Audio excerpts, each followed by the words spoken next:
من قلب حرب تعصف بالسودان تتكشف حقائق جديدة تدفع الأزمة نحو أبعاد دولية خطيرة.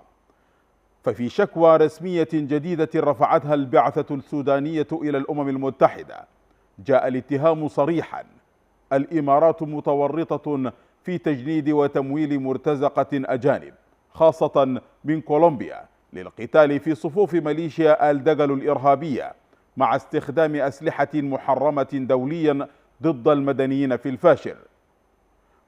وتفصل الشكوى المدعومة بالوثائق أن ما بين 350 إلى 380 مرتزقا كولومبيا تم استقطابهم عبر شركات أمنية إماراتية أبرزها مجموعة خدمات الأمن العالمية GSSG ومقرها أبو ظبي. هؤلاء نقلوا عبر 248 رحلة جوية بين نوفمبر عام 2024 وفبراير عام 2025 تحت ستار خدمات الحماية، قبل أن يدفع بهم إلى القتال تحت مسمى ذئاب الصحراء. رحلة المرتزقة بدأت من الإمارات مرورا ببوصاسو في الصومال، ثم بنغازي في ليبيا بإشراف ضباط على صلة باللواء خليفة حفتر، ومن هناك عبروا الأراضي التشادية وصولا إلى السودان.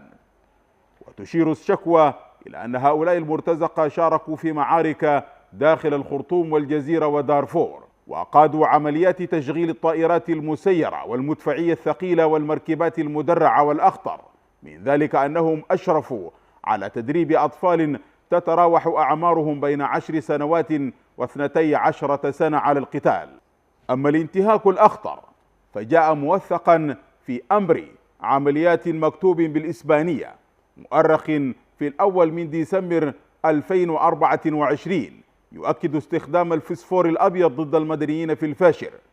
كما تضمنت الوثائق خطة ميدانية لوحدة ذئاب الصحراء تهدف إلى حصار الفاشر والسيطرة على مطارها، مع إحداثيات دقيقة لمواقع الجيش السوداني ومراحل الهجوم خطوة بخطوة.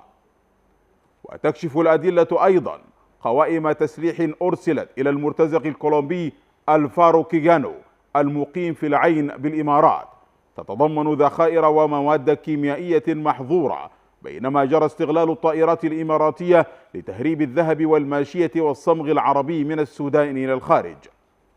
الشكوى السودانية لم تترك مجالا للتأويل. الإمارات المهندس الفعلي لحرب بالوكالة هدفها السيطرة على الموارد الطبيعية وتغويض السيادة الوطنية. وبناء على ذلك طالب السودان مجلس الأمن بتعميم الشكوى كوثيقة رسمية وفتح تحقيق شامل في تدفق المرتزقة والأسلحة، مع تصنيف ميليشيا الدعم السريع كمجموعة إرهابية قاتلة، ومحاسبة الإمارات على ما اغترفته من انتهاكات جسيمة. وبينما ينتظر الشعب السوداني موقف المجتمع الدولي تبقى الأسئلة معلقة: هل يتحرك مجلس الأمن لوقف هذه الحرب بالوكالة؟ أم يظل المدنيون في الفاشر وسواها يواجهون وحدهم قنابل الفسفور الأبيض والمرتزقة العابرين للقارات؟